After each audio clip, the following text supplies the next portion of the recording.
The audience is set to public, so.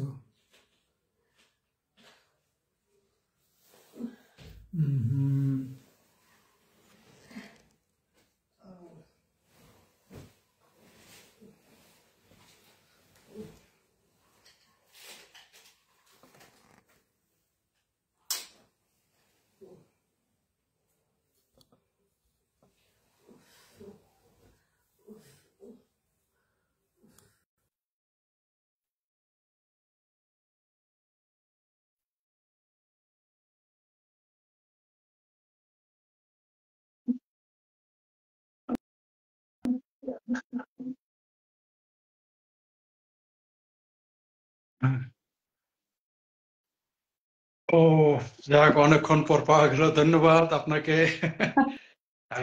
প্রিয় দর্শক, আমরা দুঃখিত যে আমরা আসলে টেকনিক্যাল কারণে যুক্ত হতে পারছিলাম না। আমরা আমাদের প্রিয় লিজা আপাকে পেয়ে গেছি। অনেকেই তো আমাকে, সবচেয়ে বড় কথা যে আমি আপনার মানে অ্যাডজেক্টিভ যুক্ত করি নাই, অনেকে জানতে চেয়েছে। তা আমরা বললাম যে আমি বলেছি তাদের যে চেনা বামনের পৈতা লাগে না। এটাই শুধু বলছি যে চেনা বামনের পৈতা লাগে না। জি আপা, শোনা যাচ্ছিল না আপনি? হ্যাঁ, শোনা যাচ্ছে এখন? হ্যাঁ হ্যাঁ হ্যাঁ শোনা যাচ্ছে, আমাকে শুনতে পাচ্ছেন? হ্যাঁ, শুনতে পাচ্ছি। আমি বলছি যে লিজা আপা নিজেই নিজের পরিচয় চেনা বামনের পৈতা লাগবে না, দেখা যাক কি হয়। ঠিক আছে, তো আমি বলছি যে আপনারা কথার মাধ্যমে তার সকল পরিচয় পেয়ে যাবেন, সমস্যা নেই। তো আপা আমি কিন্তু আমাদের টেকনিক্যাল কারণে আসলে আমরা জয়েন হতে পারছি না। আমরা দুঃখিত দুইজনেই, বিশেষ করে আমি বেশি দুঃখিত। তো আপা আজকে আমাদের বিষয় হচ্ছে যে আমাদের বর্তমান রাজনীতির হালচাল। আপনি, আশা করি আপনি প্রথমে সূচনা বক্তব্য দিবেন, আপনি শুরু করেন, আর তারপর আমরা বিভিন্ন বিষয় নিয়ে আমরা কথা বলবো। আমাদের আলোচনা 30 থেকে 40 মিনিটের উপরে দীর্ঘ করব না আমরা, মানে এটা আমার প্ল্যান, আমি জানি না। আর যদি এর মধ্যে জি, আমি সর্বোচ্চ, কারণ হলো যে আমরা ফেসবুকে চাই যে মানুষ মানে তার সময়টা ঠিক মতো তারা ব্যয় যে করবে, এত গভীর রাত্রে তারা শুনবে, আমরা বেশি অপচয় করতে চাই না। জি আপা, শুরু করেন।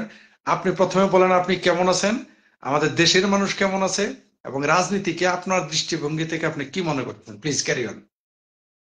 ফরিদ ভাই, আমরা কি ভালো আছি? না, ভালো থাকার কথা না, রাইট? আমি জানতাম আপনি এই জবটা দেন। জি বলেন। যে আমি ভালো আছি, তাহলে এর চেয়ে এটা জাস্ট একটা ফর্মালিটিস করা হবে। আমরা আসলে কেউ ভালো নাই, কারণ আমার দেশ ভালো নাই, আমার দেশের মানুষ ভালো নাই, সুতরাং আমার ভালো থাকার প্রশ্নই ওঠে না। কারণ আমরা যে উন্নয়নশীল দেশের পথে এগিয়ে যাচ্ছিলাম, সেটা 5 তারিখের পরে ধাপ করে আমরা একটা মানে যে আমাদের মানে এটা কি বলবো, এটা আসলে আমাদের এখনো সহ্য করে নিয়েছি আর কি, যে কি হয়ে গেল আমরা কিছুই বুঝতে পারলাম না। যে একটা এই যে আমাদের জেনারেশন জি, আমাদের ছোট ছোট বাচ্চারা, ওরা আসলে খুব মেধাবী, আমি খুব স্বীকার করি যে ওরা অনেক মেধাবী, কিন্তু ওদেরকে যে এই যে ভুল পথে একটা গোষ্ঠী বলেন বা কারা বলেন, মানে এই যে একটা ব্রেন ওয়াশ করেছে ওদেরকে, যে কোটা না মেধা, মেধা না কোটা, এইটার আড়ালে এই যে একটা ষড়যন্ত্র, এই যে বাংলাদেশকে মুক্তিযুদ্ধকে ভুলিয়ে দেওয়ার যে একটা ষড়যন্ত্র, এটা আসলে আমাদের কাম্য ছিল না। যে ওরা আসলে, ফরিদ ভাই আমি একটা জিনিস বলতে চাই, যে এই যে আমাদের সমন্বয়করা, ওরা মেধাবী স্টুডেন্ট, ওরা যে এই যে আন্দোলনটা করলো, আমার মনে হয় যে ওরা কেন করলো বোধহয় ওরা নিজেরাও জানে না যে এটা কেন হলো। এটার পেছনে আসলে কত বড় একটা ষড়যন্ত্র হয়ে গেছে। যে আমি তো একটা জায়গায়, আমি কিছুক্ষণ আগে বলেছি যে ওরা যে এই যে কপালে যে পতাকা যে জড়িয়ে যে ওরা যে আন্দোলনটা করলো, ওরা যদি সেদিন বলতো ফরিদ ভাই যে আমরা 71-কে মানি না, আমরা মুক্তিযুদ্ধকে মানি না, আমরা বঙ্গবন্ধুকে মানি না, আমরা বাংলাদেশ নামটা মুছে দেব, আমরা জয় বাংলাকে মুছে দেব, আমার ফরিদ ভাই সন্দেহ যে 5টা মানুষও তাদের পিছনে থাকতো না। কারণ বাংলাদেশে এখনো আপনার 80-90% উপরে মানুষ মুক্তিযুদ্ধকে ধারণ করে। আমি একজন বীর মুক্তিযোদ্ধার সন্তান। আমি মনে করি যে সপক্ষে শক্তি বাংলাদেশে এখনো 80-90% উপরে। বাংলাদেশকে যে মুছে দেওয়ার একটা যে ষড়যন্ত্র হচ্ছে বা হলো, যে 71কে মুছে দিবে, 72-এর সংবিধানকে মুছে দিবে, বঙ্গবন্ধুকে মুছে দিবে, জয় বাংলা বলা যাবে না, এই যে আমাদের বাক স্বাধীনতা নাই, মানে আমার মনে হয় যে বাংলাদেশের মুক্তিযোদ্ধারা যতদিন আছে 71কে ভুলিয়ে দেওয়া এত সোজা আমার মনে হয় না। এটা মনে হয় খুব একটা, এই অপচেষ্টাটা মনে হয় সফল হবে না। ঠিকই বলেছেন জি, ধন্যবাদ লিজা আপা। আপনি একটা চমৎকার কথা বলেছেন যে আমরা তো মনে করেছিলাম যে অন্তত এখনো 60-70% মুক্তিযুদ্ধের পক্ষে। আপনি আমাদের আশাবাদী করে তুললেন যে আপনার হিসেবে 80-85% বা 90% মানুষ মুক্তিযুদ্ধের পক্ষে, এটা আমাদের আরো আশাবাদী করে তোলে। বলেন যে এই যে আমরা বলেন আমরা আওয়ামী লীগ করি বা বিএনপি করি, আমরা তো সপক্ষে, হ্যাঁ আমরা যে দলই করি না, আমরা কখনোই চাই না বাংলাদেশটা বদলে যাক। আমরা সবাই 71কে বিশ্বাস করি, আমরা জয় বাংলাকে বিশ্বাস করি। তো আপনি হঠাৎ করে এইটাকে মুছে দিবেন 71কে, বললাম না যে ওরা যদি সেই দিন বলতো যে আমরা বাংলাদেশকে চাই না, আমরা 72 সংবিধানকে কবর দিব, তো দিল না কি জন্য? এই যে বলে ষড়যন্ত্র হচ্ছে, কোন দেশ ষড়যন্ত্র করছে, কেন দিল না তারা? কারণ মুক্তিযোদ্ধারা এখনো, যে বললেন মুক্তিযোদ্ধারা তো মরে নাই, ওরা তো, তারা তো বেঁচে আছেন। আর আমি যেটা মাঝে মাঝে বলি ফরিদ ভাই, যে সবচেয়ে বোকামি আসলে মানে বঙ্গবন্ধু একটা হয়তো বা ভুল করে গেছেন, যে 66 সালে সেই পশ্চিম পাকিস্তানিদের সামনে তুমি কে আমি কে বাঙালি বাঙালি বলে চিৎকার করেছিলেন। এই পশ্চিম পাকিস্তানের 5 আটা থেকে যে আমাদেরকে রক্ষা করেছিলেন, ওনার এক ডাকে যে আমরা এই যে নিরস্ত্র বাঙালিরা আমরা ঝাঁপিয়ে পড়েছিলাম, আমাদের বাবা চাচারা যারা মুক্তিযুদ্ধ করেছেন। হ্যাঁ, আমি মনে করি যে এই যে দেখেন যে মুক্তিযোদ্ধাদের জীবনকে বিপন্ন করে, তাদের বউ বাচ্চা বাবা মা ফেলে তারা যে বঙ্গবন্ধুর এক ডাকে দলমত শেষে তারা ঝাঁপিয়ে যুদ্ধ করে আমাদের বাংলাদেশটাকে স্বাধীন করেছে, তাদেরকে গলায় জুতার মালা পরানো, এটা কি তারা ডিজার্ভ করে? মর্মান্তিক। আপনি শুরুতেই আপনি খুবই মানে চমৎকার বলবো না, এটা একটা গুরুত্বপূর্ণ এবং ঐতিহাসিক সত্য। তা হচ্ছে তারা যদি তখন বলতো যে তারা জয় বাংলা স্লোগান দিলে মুখে ঘুষি মারবে, শেখ মুজিব নাম নিলে মারবে মুক্তিযোদ্ধাকে, 32 নম্বর পুড়িয়ে দেবে, তারপর তারা সংবিধানকে ছুঁড়ে ফেলে দিবে, এই ধরনের বক্তব্য দিলে আপনি ঠিকই বলেছেন তারা 5 জন লোকও খুঁজে পেত না, এটা সত্য। এবং আপনি একটা জিনিস দেখেন যে আমি মনে করি যে আজকে ওদেরকে যারা ডাইভার্ট যারা ব্রেইনওয়াশ করছে, আমার কেন জানি মনে হয় এই বাচ্চাদের হাতে ওদের শাস্তিটা হবে। ওরা যখন নিজের ভুলটা তো অলরেডি কিন্তু বুঝতে শুরু করেছে, আমি বিশ্বাস করি। আপনি বাংলাদেশের মানুষের বুকে স্ট্যাটিস্কোপ দিয়ে দেখেন, আমি বিশ্বাস করি ম্যাক্সিমাম মানুষ এখনই বলা শুরু করেছে আমরা আগেই ভালো ছিলাম। হ্যাঁ, এটা কিন্তু এবং অদ্ভুত ব্যাপার, আমরা ভেবেছিলাম এই কথাটা মানুষ বলবে 1 বছর 2 বছর 3 বছর পরে, কিন্তু মানুষ এখনই মানে 6 মাস না যেতেই স্পষ্ট করে বলা শুরু করছে। আপনি ঠিকই বলেছেন এই কথাটা। জি প্লিজ বলেন। একটা কথা হলো যে আপনি তো অস্বীকার করতে পারবেন না, জননেত্রী শেখ হাসিনার নেতৃত্বে আমরা আমাদের দেশটা কত দূর আমরা চলে গিয়েছিলাম। একটা সময় ছিল ফরিদ ভাই যে আমাদেরকে ইউরোপ কান্ট্রি ভিসা দিত না, আমরা কিন্তু গত 15, 16, 17 বছরে কিন্তু আমরা ইজি ভিসা পাচ্ছি।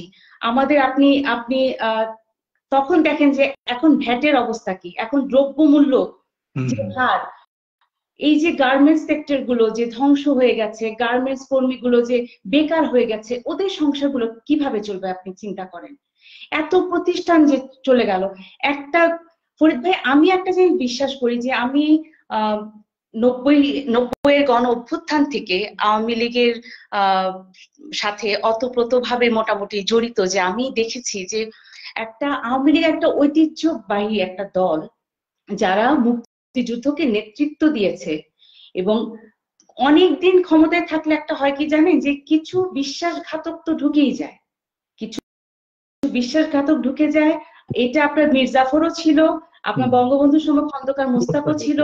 এখন দেখেন মুখোশের আড়ালে তো অনেকেই ধরা পড়ছে যে ছাত্রলীগের মানে কারা এই অপকর্মগুলো করেছে।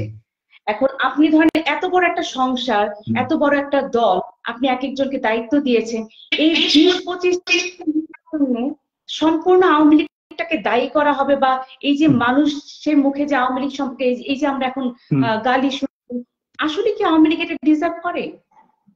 না না, আসলে আপনি চমৎকার বলেছেন যে আরেকটা জিনিস হয়তো আপনি ভুলে গেছেন, সেগুলো মানুষের চাহিদাটা বেড়ে গিয়েছিল।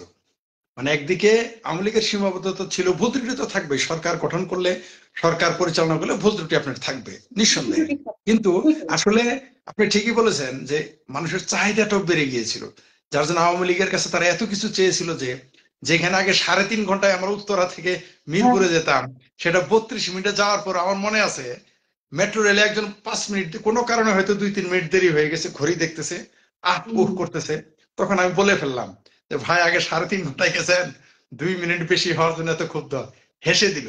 আসলে মানুষের চাহিদাটা বেড়ে গিয়েছিল আওয়ামী লীগের কাছে, এটাও একটা কারণ। তো চাহিদা বেড়ে এই যে বলে যে আওয়ামী লীগ দুর্নীতি করেছে, হ্যাঁ আওয়ামী লীগের দুর্নীতির চিত্র আমি আপনাকে কয়টা দিই।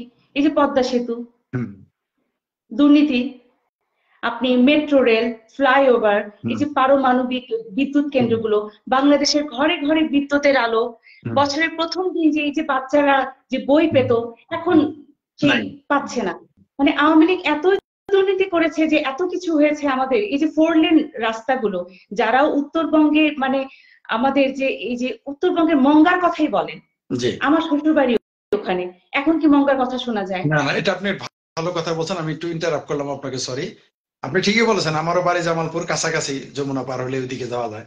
আসলে একটা দামি কথা বলছেন। আমি কিন্তু প্রাইম মিনিস্টারকে একটা বিষয় অবশ্যই ধন্যবাদ দিতে হবে, সেটা যে কোনো দল করে না, আমি নিজে আওয়ামী লীগ করি না, তাকে ধন্যবাদ দিতে আমরা বাধ্য যে অন্তত মঙ্গা নাম এখন কেউ আর 20 বছরের মুখে নেয় না, যেটা আগে কিন্তু একটা ভয়ঙ্কর শব্দ ছিল।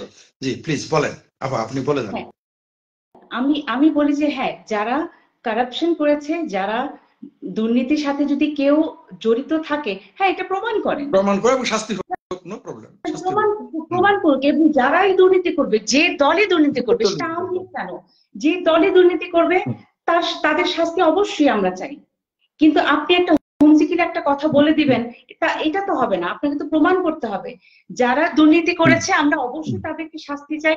আর সবচেয়ে বড় কথা কি জানেন, আমি যেটা বিশ্বাস করি, বাংলাদেশ আওয়ামী লীগ এত বৃহত্তর একটা দল, এই যে আপনারা জানেন যে ফেসবুকের কল্যাণে আমরা জানি যে এরকম 40-50 জনে হয়তো বা ধিকৃত আছে, যারা সাধারণ নেতা কর্মীরাও তাদেরকে চায় না, তাদেরকে পছন্দ করছে না, যাদেরকে আমরা হাইব্রিড বলি, ফরিদ ভাই, যাদেরকে আমরা হাইব্রিড বলি।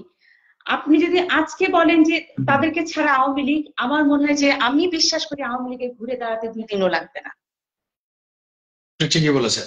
আওয়ামী লীগ যদি এই কিছু হাইব্রিড থাকে, আবার কিছু লোভে, অবশ্যই কিছু মানুষ লোভে আক্রান্ত হয়ে যায়, কারণ লোভটা তো ভাইরাসের মতো, কোনো সন্দেহ নাই। আওয়ামী লীগের যদি ধরে নিলাম 250 এমপি ছিল, তার মধ্যে কিছু তো অবশ্যই দুর্নীতিবাদ ছিল, এটা স্বীকার করতে হবে। আপনি আওয়ামী লীগ করলে অবশ্যই স্বীকার করতে হবে কিছু ভুলভ্রান্তি ছিল, তাই না? ছিল, এগুলো আপনি তো আদর্শের বাইরে থেকে মানুষ চলে আসছে, যেটা জনগণ শেখ হাসিনা জানেও না। হ্যাঁ হতে পারে তিনি জানেন না, হতে পারে, এটা আমরা অস্বীকার করছি না। একটা গেটম্যান দিয়ে সবসময় ঘেরাও করে রাখা হতো, যে ওনার নেতা কর্মীদের যে চাহিদা, ওনার নেতা কর্মীদের যে আবদার, অনেক আমি জানি ফরিদ ভাই, অনেক কথা উনি জানতেন না, ওনার পর্যন্ত পৌঁছাতে দেওয়া হতো না। এই যে গেটম্যান দিয়ে যে ওনাকে ঘেরাও করে রাখা হতো, এই গেটম্যানের সিন্ডিকেটটা ভাঙতে হবে। কেন? জননেত্রী শেখ হাসিনা বঙ্গবন্ধু কন্যা, উনি নেতাকর্মীর সাথে ডাইরেক্ট ওনার যোগাযোগ হবে, কিন্তু এই যে উনি যে এই যে অনেক কিছু হয়েছে, বা কিছু যেটাই আমরা শুনতে পাচ্ছি, অনেক কিছুই হয়েছে এটা হাইব্রিড নেতাদের কারণে। হাইব্রিড কারা? যারা বাইরে থেকে আসে। আমার কথা হলো যে এই যে আপনার এত বড় একটা সংগঠনে কেন আপনার বাইরের আদর্শের মানুষের দরকার হয়? কোনো দরকার নেই, কোনো দরকার নেই। আওয়ামী লীগের তো কর্মীর অভাব নেই, নেতা তৈরি করার একটা, ঐতিহাসিক ভাবে আওয়ামী লীগ নেতা তৈরি করার একটা প্ল্যাটফর্ম। যে মানুষটা ধরেন বিএনপির আদর্শে বিশ্বাস করে, সেই মানুষটাকে আপনি সুসময়ে আপনি আপনার দলে কেন ঢোকাবেন? যার যা আদর্শ নিয়ে শেষে থাকুক, নো প্রবলেম। অন্য দল করাও তো অন্যায় না, অন্য দল করাও তো অন্যায় না, সেটা থাকুক। কারণ বিরোধী দল, এই দেশের মানুষ ভুলে গেছে যে বিরোধী দল হচ্ছে সরকারের একটা অংশ, মানুষ ভুলেই যাচ্ছে বুঝতেই পারে না তারা। এরা মনে করে দেশ সেবা মানে শুধু ক্ষমতায় থাকতে হবে। নো, বিরোধী দলের তো একটা দায়িত্ব আছে, গুরুত্বপূর্ণ দায়িত্ব থাকে। এটা আমাদের দেশে ঠিকই বলে। আজকে আমি একটা স্ট্যাটাস দিয়েছিলাম, দেখেন যে সবাই শুধু বলে যে আমাদের আরেকজন সৈয়দ আশরাফ দরকার, সবাই শুধু বলে সৈয়দ আশরাফ দরকার, একজনও তো বলে না আমাদের ওবায়দুল কাদের দরকার। হ্যাঁ, চমৎকার একটা কথা বলেছেন। আর এই জন্য ইতিহাস থেকে মনে রাখবেন, আমি সৈয়দ আশরাফ, উনি আমাদের শ্রদ্ধেয়, উনি আমাদের বৃহত্তর ময়মনসিংহ, সবাই এখনো একজন সৈয়দ আশরাফের প্রয়োজন, কেন ওবায়দুল কাদেরকে খোঁজেন না? ঠিক বলেন। কেন? আমার একটা প্রশ্ন, আমি অনেক ছোটবেলা থেকে আওয়ামী লীগকে দেখেছি, কেন এই যে ধরেন, এই যে আমি আপনাকে বলি, এই যে তারকাগুলো ছিল, আমাদের মিডিয়ার যে তারকাগুলো ছিল, আপনার এই আওয়ামী লীগের ধরেন নির্বাচনী ক্যাম্পেইনে আপনার কেন ট্রাকে ট্রাকে ওই নায়ক নায়িকা গায়ক গায়িকা দরকার ছিল? কোনো দরকার নাই, কোনো দরকার ছিল না। বলেন না, যে মানে জননেত্রী শেখ হাসিনার নির্বাচনী ক্যাম্পেইনে কেন আমাদের নায়িকাদের দরকার হতো, নায়কদের দরকার হতো, কি জন্য? ওদের আমার মনে হয় তাদের দরকার ছিল না, কারণ আওয়ামী লীগ এত বড় একটা সংগঠন যে তারা যেদিকে তাকাবে সেদিকেই নেতা নেত্রী খুঁজে পাবে। আমার মনে হয় না যে দরকার ছিল। জি, আপনি ঠিকই বলেছেন, বলতে থাকেন। এই যে কিছু কারণে আমাদেরকে শুনতে হয় যে এই যে নায়ক নায়িকা ট্রাকে ট্রাকে ঘুরে ভোট চায়, ওদের কারণে কি হলো যে আমাদের মানে দলটার একটা দুর্নাম হয়ে গেল। এই দুর্নামটা আওয়ামী লীগ ডিজার্ভ করে না, জননেত্রী শেখ হাসিনা ডিজার্ভ করে না। উনি তো বাংলাদেশের জন্য অনেক কিছু করেছেন, এটা তো দলমত নির্বিশেষে আমরা কেউই অস্বীকার করতে পারবো না। কিন্তু ওই যে কিছু হাইব্রিড নেতারা যারা দীর্ঘ সময় ক্ষমতায় থাকলে যেটা হয় আর কি, দলের মধ্যে তারা সুবিধা তাদের কোনো দল নেই ফরিদ ভাই। যারা ওই যে বলে যে হালুয়া রুটি খাওয়া, এদের আসলে কোনো দল নাই। সবসময় সব দলে চলে যায়, সব দলেই চলে যায়। এবং আমি তো বললাম যে আপনি ওই কোটি কয়েক 20-25 জন নেতাদেরকে বাদ দেন, আওয়ামী লীগ 2 দিনেই ঘুরে দাঁড়াবে আমার বিশ্বাস। কারণ আওয়ামী লীগ 3 পুরুষের সংগঠন। হ্যাঁ, এটা ঠিকই বলছেন। দাদাও আওয়ামী লীগ করতো, বাবাও আওয়ামী লীগ করে, ছেলেও ছাত্রলীগ করে। এই তো কোনো সন্দেহ নাই, এটা ঘটেছে, আমরা দেখতেছি। হাইব্রিড নেতাদের জন্য কেন লাখ লাখ নেতা কর্মীর আজকে এই বিপর্যস্ত অবস্থায় আছে, আজকে ঘরে থাকতে পারে না, আজকে তারা এই যে মার খাচ্ছে, কি জন্য বলতে পারেন? কেন সাফারটা হবে? আমি সরি আপনাকে একটু ইন্টারাপ্ট করি। আপনি একটা মৌলিক প্রশ্ন করেছেন যে কিছু নেতা কর্মীর জন্য কেন লাখো ছাত্র, লাখো জনতা, মানে যারা আওয়ামী লীগের কর্মী এবং নেতা সমর্থক, তারা কেন সাফার করবে? একটা ভালো প্রশ্ন করেছেন। নিজ দলের ফরিদ ভাই, এই যে লাখ লাখ বলেন আওয়ামী লীগের, বলেন যে আপনি যদি বলেন যে 6-7 কোটির উপরে নেতা কর্মী আছে, সমর্থক নেতা কর্মী 6-5 কোটি হবে। সবাইকে দুর্নীতি করেছে? না না না, সবাই তো অন্যায় করে। আজকে সাফারার তারা হচ্ছে বরং যারা বেশি নিবেদিত তারাই বেশি সাফারার হচ্ছে, আমি যতদূর জানি। আপনি বলেন যে এই যে কথার মাধ্যমে আমার পরিচয়টা আমি বলেই দিই। আমি 90 সালে একটা গান শুনে থাকবেন, যদি রাত পোহালে শোনা যেত বঙ্গবন্ধু মরে নাই। এই গানটা কিন্তু আমার। Thank you very much. আপনারা আশা করি আমাকে অনেকে এই কথাটাই বলতে চাইছে, আমি বলছি আমরা সময় মতো জানাবো। জি জি, আমাকে অনেকে এটা মেসেজ করেছে, আমি কিছু বলি নাই তাদের। আপনাকে এই উদাহরণটা দিই যে সুসময়ে কোকিল গুলো কিভাবে ঢোকে। 90 গণ অভ্যুত্থান থেকে যদি রাত পোহালে গানটা মলয় কুমার গাঙ্গুলি সুর করা, উনি গেয়েছেন প্রথমে, তারপরে থেকে আমি এটা গেয়ে আপনার বাংলাদেশে এমন কোনো মানে আনাচে কানাচে নাই আমি সেটা জনপ্রিয় করেছিলাম। যেই আপনার ধরেন সুসময় চলে আসলো, আওয়ামী লীগ ক্ষমতায় চলে আসলো, এই গানটা জাস্ট একটা বিজনেসের খাতিরে সাবিনা আপার ফেস ভ্যালুটাকে কাজে লাগিয়ে তাকে দিয়ে গাওয়ানো হলো। নতুন প্রজন্ম জানলো কি যে এই গানটা সাবিনা আপার গাওয়া, আমার নামটা ইতিহাসের পাতা থেকে মুছে গেল। এখন ধন্যবাদ আপনি ইতিহাসের এই অংশটুকু তুলে ধরার জন্য। আমি মনে করি আজকে আমার এই লাইফটা সাকসেস, একটা নতুন বিষয়, মানে পুরাতন বিষয়ে আমরা নতুন করে জানলাম। এটা নিয়ে অনেকের কাছে আমি তর্ক বিতর্ক শুনেছি, আমি শিওর ছিলাম না, কারণ আমাকে স্ট্রেট কেউ, মানে আমি হয়তো আপনাকে তখন খুঁজছিলাম জানি না, তো আজকে আপনাকে কাকতালীয় ভাবে পেয়ে গেলাম এবং জিনিসটা শুরু হয়ে গেল সবার সামনে। আপনি আরেকটু ক্লিয়ার করেন, 1 মিনিটে এটা আবার একটু বলে দেন সবাইকে, স্পষ্ট বুঝুক মানুষ। এটা হলো যে হাসান মতিউর রহমানের লেখা এবং মলয় কুমার গাঙ্গুলির সুর করা। 90 সালে তারা সরকারি চাকরি করতেন। তো আমি যেহেতু মুক্তিযোদ্ধার সন্তান এবং আমি গান করতাম, তখন আমাকে একদিন মলয় কাকা, একজন সুরকার ছিলেন শাহনাজ সাহেব, শাহনাজ কাকার মতিঝিল কলোনির বাসায় আমাকে ডেকে নিয়ে যান এবং নিজে হারমোনিয়াম দিয়ে তুলে দেন যে মা, আমরা যেহেতু সরকারি চাকরি করি, আমরা এই গানটা যদি জনসম্মুখে, তখন তো বঙ্গবন্ধুর কথা জনসম্মুখে নেওয়া যেত না, খুব কঠিন ছিল। এখন যেরকম পরিস্থিতি হয়েছে তখনও কিন্তু এরকম ছিল, বঙ্গবন্ধুর কথা আপনি উইলিংলি সবার সামনে বলতে পারতেন না। তখন এই গানটা মলয় কাকারা তাদের চাকরি বাঁচানোর জন্য আমাকে দিয়ে গাওয়ানো হলো। আমি যখন বাংলাদেশের সব জায়গায় এটা পৌঁছে দিলাম, তখন যখন 1996 এর পরে একটু হলো বেশি দেখলাম যে 2008 বা 10-এর পরে এই গানটা হঠাৎ করে সাবিনা আপাকে দিয়ে দেওয়া হলো।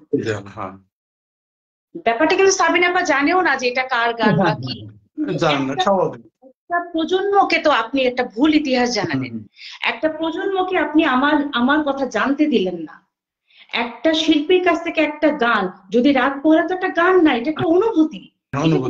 বঙ্গবন্ধুকে নিয়ে একটা গান, এটা তো আর 10টা গানের মতো আপনি বলতে পারেন না, তাই না? এই যে আপনি আমি এই যে হাসান মতিউর রহমান, উনি আছে কোথায়? বঙ্গবন্ধুকে যে এত অসম্মান করা হচ্ছে, কই আপনার তো একটা বিবৃতি আমি শুনলাম না। আজকে সাবিনা আপা কোথায়? সাবিনা আপা একটা তো প্রতিবাদ শুনলাম না। ওনারা তো লিভিং লিজেন্ড, ওনারা তো বঙ্গবন্ধুকে নিয়ে একটা কথা বললো না। বরং সুসময়ে যদি রাত পোহালে ওনাদের গান এটা বলে ওনারা। এখন আমি যদি বলি হাসান মতিউর রহমান, আপনি তো কম হালুয়া রুটি খান নাই, কম বানান নাই, তার মানে কি বঙ্গবন্ধু একটা বিজনেস? আপনি বঙ্গবন্ধুকে নিয়ে ব্যবসা করে গেছেন, আমার নামটা বললে কি আপনার ব্যবসাটা হইতো না? এখন কিন্তু সাফারার আপনি হবেন, তারা না, হালুয়া রুটি তারা খেয়ে গেছে। ফরিদ ভাই, আমি সাফারার হয়েছি, আপনাকে শুধু আমি একটা ইশারা দিই। আমি 5 তারিখের পরে আমার উপর দিয়ে যে ঝড় বয়ে গেছে, এই নিউজটা আমার মা নিতে পারেনি, আমার মা অগস্টে মারা গেছেন। Very sad. জাস্ট আপনাকে একটা ইশারা দিলাম, কারণ আমি এখনো মনে করি যে ডিটেইলস বলার এখনো সময় আসে নাই। ঠিকই বলছেন, আমরা অনেক কিছু বলতে পারতেছি না। আমি আমার মাকে হারিয়েছি, সাফারার আমি হয়েছি, আপনারা কি হলেন? লাভবান হলেন। সাবিনা আপা কি লিজেন্ড একজন, ওনার কি দায়িত্ব ছিল না? অসম্মান করার পরে উনি একটা বিবৃতি দিবেন, ছিল না? আপনাদের সেই নায়ক নায়িকা ওনারা কোথায়? কেউ তো মুখ খুলছে না, 2-1 জন ছাড়া, আমাদের পরিচিত 2-1 জনের ছাড়া। 5 তারিখের পরে যারা মুখ খুলছে তারাই সত্যিকারের আওয়ামী লীগার, তারাই সত্যিকারের বঙ্গবন্ধুকে ভালোবাসে। 5 তারিখের আগে যদি বলেন, আমি বলবো যে তারা কেউ কল্পনাও করতে পারে না যে সরকারে থাকবে না। যদি মনে করতো যে সরকারে 4 তারিখেও যদি বুঝতো সরকারে থাকবে না, কোনো নায়ক নায়িকাকে আপনি পাইতেন না। আমি এটা আপনাকে দাবি করে বলতে পারি না। আপনার সাথে অনেকে একমত। আমরা দেখলাম যারা বেগম মুজিবের অভিনয় করছে, তারাই এখন বেগম শেখ মুজিবের বঙ্গবন্ধুকে যা তা বলে গালি দিচ্ছে, যারা সিনেমা করেছে। জি, আপনি দেখেন যে বঙ্গবন্ধুর মুরাল ভাঙা হচ্ছে, শিল্পকলা থেকে 52-71-এর স্মৃতিচিহ্ন মুছে ফেলা হচ্ছে। আপনি বলেন যে একটা প্রতিবাদ আপনার কি কেউ করবেন না? বঙ্গবন্ধুকে আপনাকে 32 নাম্বারকে জ্বালিয়ে দেওয়া হলো, বঙ্গবন্ধুর যে স্মৃতি বিজড়িত জ্বালিয়ে দিল। এই যে আমি রাসেলের সাইকেলটা, ওই যে আচারের ডিব্বাটা, বঙ্গবন্ধুর রক্তাক্ত পাঞ্জাবিটা, ওটা কি আর পাবেন?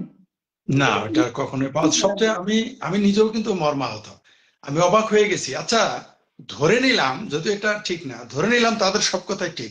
আচ্ছা, বঙ্গবন্ধুর 32 নম্বর বাড়ি পুরে দিতে হবে কেন? এখানেই তো প্রমাণিত হয় যে তাদের আসল উদ্দেশ্য ছিল শুধু শেখ হাসিনাকে ফ্যাসিস্ট বলে, আওয়ামী লীগকে দুর্নীতিবাজ বলে সরিয়ে দেওয়াই তাদের উদ্দেশ্য ছিল না, তাদের হিডেন এজেন্ডা কিছু ছিল। এটা বললাম না আমি যে হচ্ছে কোটা না মেধা, আরে কোটা তো ধরেন মুক্তিযোদ্ধারা এই কয়টা কোটার জন্য মরে যাবে না, তাইলে ঠিক কোটার দরকার নাই। আমি একজন মুক্তিযোদ্ধার সন্তান হিসেবে বলতে পারি আমাদের দরকার নাই। এটা তো জনপ্রিয় শেখ হাসিনা বাদই দিয়ে দিয়েছিলেন, এটাকে আমরা তুলে আনা হলো। এটা পিছনে একটা ষড়যন্ত্র ছিল। এবং আমাদের যে জেনারেশন জি, আমি তো বললাম ওরা মেধাবী, ওদের মেধাটাকে অন্য জায়গায় ডাইভার্ট করা হচ্ছে, ওদেরকে ব্রেন ওয়াশ করা হচ্ছে। এবং ওরা বুঝবে, আপনি দেখবেন যে এদের যারা এই অন্যায়গুলো করেছে, বাংলাদেশকে মুছে ফেলার চেষ্টা করছে, এদের দ্বারাই একদিন শাস্তি পাবে তারা, আমি বিশ্বাস করি। আমিও চাই আপনার কথাই সত্য হোক, আমিও এরকমই বিশ্বাস করি, এবং আপনার কথা সত্য হোক যে আজকে যারা এই সমস্ত ছাত্রদেরকে দিয়ে তারা বিভ্রান্ত করে তুমি কে আমি কে রাজাকার রাজাকার স্লোগান দেওয়ালো, তাদের সাথে একদিন এই ছাত্ররাই দিবে বলে আমিও বিশ্বাস করি, এবং এটাই হওয়া উচিত। ইতিহাস বড় নির্মম, ইতিহাস কাউকে ছাড় দেয় না। আপনি যদি অতীতকে ভুলে যান তাহলে আমরা ভবিষ্যতে এগোবো কিভাবে বলেন? ইতিহাস অতীত তো আমাদের শেকড় ফরিদ ভাই। আর আপনি বলেন, এই যে মেজর ডালিমকে যে নিয়ে আসা হলো, মেজর ডালিমকে নিয়ে এসে আপনি কি প্রমাণ করবেন? একজন আত্মস্বীকৃত খুনি যে বঙ্গবন্ধু সহ 10 বছরের বাচ্চাকে মেরে ফেলে, গর্ভবতী নারীকে মেরে ফেলা, যে আত্মস্বীকৃত যে খুনের যে বাহাদুরিটা আমরা দেখলাম, লাখ লাখ ভিউজ হয়েছে। হ্যাঁ, আমিও দেখেছি, আমি দেখতে আসছিলাম। কেন দেখতে আসছিলাম জানেন? একটা খুনি, একটা জানোয়ারের চেহারা কেমন হয় আমি দেখতে আসছিলাম। আর এই যে কিছু কিছু মানুষ যে তাদেরকে বাহবা দিল মেজর ডালিমের খুনের বর্ণনা শুনে, এই যে একটা খুনের আপনি একটা স্বীকৃতি দিলেন, হালাল করলেন, এই যে একটা জনগোষ্ঠী, বিকৃত জনগোষ্ঠীকে আপনি দাঁড় করায় দিলেন, এটা আসলে এটা জবাবটা কে দিবে? এটা একটা মানে দুঃখজনক এবং লজ্জাজনক ঘটনা যে আমরা একটা আত্মস্বীকৃত খুনিকে আমরা দেখলাম কেউ কেউ তাকে নিয়ে প্রাউড করে।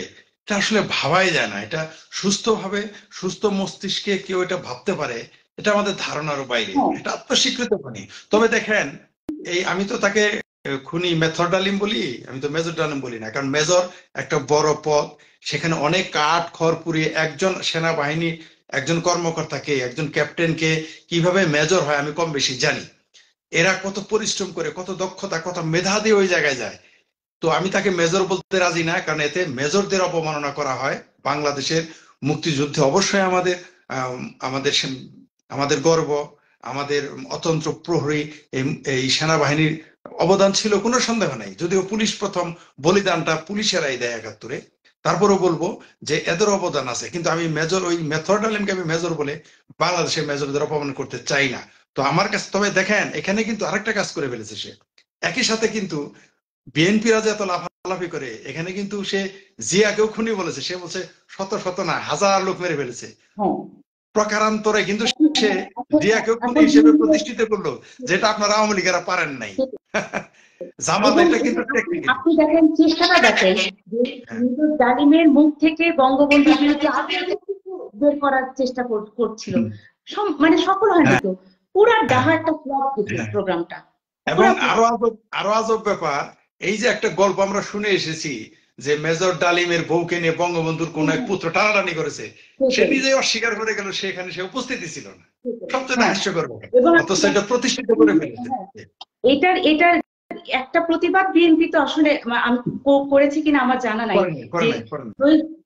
জিয়া রহমানকেও যে বললো যে উনি ৪,০০০-এর বেশি সৈনিক মেরে ফেলেছে এবং মুক্তিযোদ্ধা, এবং বলছে যে তারা মুক্তিযুদ্ধের পক্ষে, এটাও বলছে। অদ্ভুত ব্যাপার। হ্যাঁ, যেটা আওয়ামী লীগ বছর পর বছর বলে, যুগ যুগ ধরে বলে প্রতিষ্ঠিত করতে পারে নাই। এবং বিএনপি, আমি অবাক হয়ে গেলাম, খুনি মেথর ডালিম, আত্মস্বীকৃত খুনি পাষণ্ড মেথর ডালিম এত বড় একটা কথা বলে গেল, বিএনপি এটা প্রতিবাদ করলো না। আশ্চর্য ব্যাপার। এরা ভাই বঙ্গবন্ধুকে মেরে ফেলার পরিকল্পনা তারা ৭১-এ নিয়েছিলেন। এটা তো সে নিজে স্বীকার করলো। আমি আপনার ওই যে কর্নেল রশিদের একটা ইন্টারভিউ দেখেছিলাম, ওখানে উনি বলেছেন যে ৭৪-এও এরকম একটা, না ৭৩-এ এরকম একটা পরিকল্পনা হয়েছে, আরেকটা টিম কাজ করছে ৭১ থেকেই। তাহলে তারা তো মোটে মুক্তিযোদ্ধা না। এই যে তাদেরকে যে মুক্তিযোদ্ধা ট্যাগ দেয়া হচ্ছে, আমার মনে হয় যে মেজর ডালিম যদি মুক্তিযোদ্ধা হয়, তাহলে আমি মুক্তিযোদ্ধার সন্তান হিসেবে আমাকে নিজেকে ঘৃণা লাগে। নিঃসন্দেহে আপনার সাথে ডালিম যদি একজন মানুষ হয়, আমাকে মানুষ হিসেবে ভাবতে আমার গা গুলায় আসে যাচ্ছে। ঠিকই বলছেন আপনি। তো আপনার সাথে যদি আমার জানে দুশ্মনীয় থাকে, আপনি আমার শিশু সন্তানকে হত্যা করতে পারবেন না, আমিও পারবো না, প্রশ্নই আসে না, তাই না? আপনি মেজর ডালিমকে যে মানে নিয়ে আসলেন, যে নিয়ে আসলো অপসাংবাদিক কথা, তার নিজের সন্তান নাই ঘরে, 10 বছরের রাসেলের মতো সন্তান নাই, সুকান্তর মতো 4 বছরের সন্তান নাই। আপনি কিভাবে এটাকে স্বীকৃতি দিলেন? আর এই যে কিছু কিছু মানুষ যে বাবা দিল, আপনাদের ঘরে সন্তান নাই। রাসেলও অপরাধ করেছিল, সুকান্তও অপরাধ করেছিল, ওই যে গর্ভবতী নতুন বউরা তারাও অপরাধ করেছিল। না, ইতিহাস আমরা এখন স্পষ্ট বুঝতে পারি যে তাদের উদ্দেশ্যই ছিল পরিকল্পিতভাবে বঙ্গবন্ধুর পরিবারকে ধ্বংস করে দেওয়া। এটা তো এখন স্পষ্ট। এরা যেহেতু কত বড় অপরাধী, তার জন্য তো ইনডেমনিটি আনা হয়েছিল।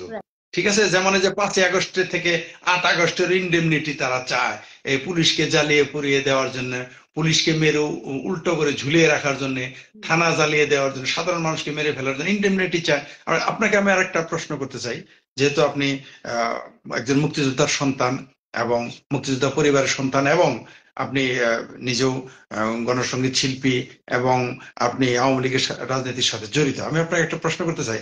আপনি কি মনে করেন যে এখন জনগণ আপনাদের সাথে 5 আগস্টের যে ঘটনা সেই তুলনায়, অর্থাৎ আগস্ট মাসের তুলনায় আপনারা কি মনে করেন, কতটুকু জনগণ আপনাদের সাথে সম্পৃক্ততা প্রকাশ করতেছে? আপনি ব্যক্তিগতভাবে কি মনে করেন সেটা? ফরিদ ভাই, আমি ব্যক্তিগতভাবে মনে করি যে 5 তারিখের পরে বাংলাদেশ আওয়ামী লীগের যে লাখ লাখ নেতা কর্মীর উপরে, ওই যে বললাম হালুয়া রুটি না খাওয়া নেতা কর্মীর উপরে যে পরিমাণ টর্চার হয়েছে, আমার মনে হয় 5 তারিখের পরে আওয়ামী লীগের জনপ্রিয়তা আরো বেড়েছে। তাই আপনি সেটা ব্যক্তিগতভাবে সেটা মনে করেন একজন আওয়ামী লীগের নেতা বা কর্মী? আর একটা জিনিস শুধু বলি যে হ্যাঁ, কেউ যদি দুর্নীতি করে থাকে, কারাপশন করে থাকে, আমি নিজেও তাদের শাস্তি। ধন্যবাদ, ধন্যবাদ। এই কথাটা শুনে ভালো লাগলো। এবং এই 20-25-30টা নেতার জন্য এত বৃহত্তর বঙ্গবন্ধুর হাতে গড়া আওয়ামী লীগটার এত দুর্নাম, এটা সহ্য করা যায় না, এটা বরদাস্ত করা যায় না। আমরা সেই সব হাইব্রিড নেতাদের চাই না, আমরা তাদেরকে দেখতে চাই না। যারা বঙ্গবন্ধুর নামকে কলুষিত করেছে, জননেত্রী শেখ হাসিনার এত বড় অবদান গুলোকে যারা মাটির সাথে ধুলাইয়ের সাথে মিশিয়ে দিয়েছে, আমরা সেই সব নেতাদেরকে দেখতে চাই না, সেই সব হাইব্রিডদেরকে আমরা দেখতে চাই না। এইসব এই ধরেন খুব বেশি কি 30-35-40 জন নেতা চলে গেলে বাংলাদেশ আওয়ামী লীগের কিছুই আসবে যাবে না। বাংলাদেশ আওয়ামী লীগ ফ্রেশ হবে, তাদেরকে আমরা দেখতে চাই না। যারা ত্যাগী নেতা কর্মীরা তাদের সাথে দেখা করতে পারে না। আপনাকে আরেকটা প্রশ্ন করি যে আপনি বাংলাদেশের স্বাধীনতা বিরোধিতা করার জন্য ইসলামী ছাত্র সংঘ তখন ছিল 71-এ, এখন ছাত্র সংঘ সেটা নাম পরিবর্তন করে হয়েছে ছাত্র শিবির। তো আপনি এটা কিভাবে দেখতেছেন যে ছাত্র শিবির এই দেশে একটা সিদ্ধ সংগঠন, আর ঐতিহাসিকভাবে যারা বাংলাদেশের ইতিহাসের সাথে সম্পৃক্ত, মুক্তিযুদ্ধের সাথে সম্পৃক্ত, সেই ছাত্রলীগ নিষিদ্ধ, এটাকে আপনি কিভাবে দেখতেছেন? আসলে এই যে ছাত্রলীগের উপরে বলেন, আওয়ামী লীগের উপরে বলেন, এটা তো 71-এ, 75-এ, আপনার 96-এ, আমার মনে আছে 2001-ও, মানে 111, এই যে আঘাতগুলো তো আসছে। কিন্তু আপনি তো বাংলাদেশের ইতিহাসকে আপনি কখনোই মুছে ফেলতে পারবেন না। আপনি বাংলাদেশ আওয়ামী লীগের বাংলাদেশের প্রতি যে অবদান, এটা আপনি কখনোই মানুষের মন থেকে মুছে ফেলতে পারবেন না। আপনি হয়তো মানুষকে কিছু সময়ের জন্য একটু জাস্ট একটা হাওয়া দিয়ে, একটা ওই যে বলে না মুখোশ পরে, যেটা আমরা তাদেরকে চিনতে পারিনি। ব্যর্থতা তো আমাদের। আমরা যেরকম এখনকার প্রজন্মকে, আমরা জেনারেশন জি কে আমরা মুক্তিযুদ্ধের সঠিক ইতিহাস জানাতে ব্যর্থ হয়েছি, সম্পূর্ণ ব্যর্থ হয়েছে, এটা আমি স্বীকার করি। এটা আপনাকে ধন্যবাদ এই সত্যটা স্বীকার করার জন্য। এটা সবাই স্বীকার করতে চায় না বা সাহস নেই। আপনি সুন্দর কথা বলেছেন। আমি নিজেও মুক্তিযুদ্ধের বই নিয়ে জেলায় জেলায় গিয়ে এটাই দেখেছি। আমি দেখতাম বঙ্গবন্ধুর উপরে লিখিত বই, মুক্তিযুদ্ধের উপর লিখিত বইগুলো বরং যারা আওয়ামী লীগ করে না তারা কিনতেছে, বরং যারা আওয়ামী লীগ করে তারা কিনতেছে না, এমনকি তারা ইন্টারেস্ট ফিল করতেছে না। বঙ্গবন্ধুকে আপনি আওয়ামী লীগের মধ্যে আটকে রাখবেন কি জন্য? বঙ্গবন্ধু তো সবার। আপনি বঙ্গবন্ধু একটা দলের না, বঙ্গবন্ধু বাংলাদেশের সবার। আপনি যখনই বঙ্গবন্ধুকে নিয়ে আপনি বাড়াবাড়ি করবেন বা একটা দলীয়করণ করবেন, তখন এই যে মানে বাচ্চারা, এই একটা প্রজন্ম, ওরা তো বুঝতে পারেনি, ওরা ওই বাড়াবাড়িটাই দেখেছে। কারেক্ট, আপনি সুন্দর কথা বলেছেন। আমি আবার একটু ইন্টারাপ্ট করি এই লীগ এইটা ওইটা, এই যে নায়ক নায়িকা নিয়ে বাড়াবাড়ি, এগুলো ওরা এটা দেখে দেখে বড় হয়েছে। ওরা ভুল বুঝেছে বাংলাদেশ আওয়ামী লীগকে, বাট বাংলাদেশ আওয়ামী লীগ সংস্কৃতি এটা বলে না। বাংলাদেশের আওয়ামী লীগের মানে শেকড়টা এটা না।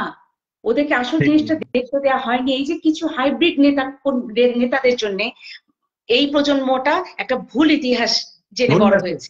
আপনি ঠিকই বলেছেন। আমি তাহলে আপনার কথা সামারি এটা পেলাম যে এই বক্তব্যে, যে কিছু হাইব্রিড নেতার কারণে বঙ্গবন্ধু এবং আওয়ামী লীগ সম্পর্কে, মুক্তিযুদ্ধ সম্পর্কে তরুণ সমাজের কাছে ভুল মেসেজ গেছে। তারা সেটাকেই ধারণ করেছে, এরা ইতিহাসের উল্টো দিকটা দেখে নাই, বুঝতে পারেনি। 30 লাখ শহীদের রক্তের বিনিময়ে আমরা স্বাধীনতা পেয়েছি। 30 লাখ আপনি 3 লাখে নামাতে চাচ্ছেন। 3 লাখ মানুষ, 3 লাখ না, আপনি 2 লাখ মা বোনের ইজ্জতের বিনিময়ে যে স্বাধীনতা পেয়েছি, আপনি ওটাকে কি 2 জন বানান? ওনার মেজর ডালিমের কাছে তথ্য ছিল মাত্র 2 জন। একটা নাটক আমরা দেখলাম। হ্যাঁ, আমরা 24-24ও যেটা হয়েছে, যে কয়জন যারা মারা গেছেন, আমরা সবার প্রতি শ্রদ্ধা জানাই, কারণ কোন মৃত্যু আমাদের কাম্য না ফরিদ ভাই। হ্যাঁ, কোন মৃত্যুই, সব মৃত্যু মানুষের জীবন অপূরণীয়, কোনো ক্ষতিপূরণ দেওয়া যায় না। ঠিকই বলেছেন আপনি। আমরা এটাও দেখলাম, আমরা এই যে এখন যেটা হচ্ছে বাংলাদেশের, যেটা আমাদের দেশে প্রতিদিন যেটা হচ্ছে, যে ছিনতাই, খুনাখুনি, মারামারি, এই দল ওই দলকে মারছে, ওই দল ওই দলকে মারছে, দখল করছে, বাড়ি পুড়িয়ে দিচ্ছে, আমরা এই বাংলাদেশ দেখতে চাই না।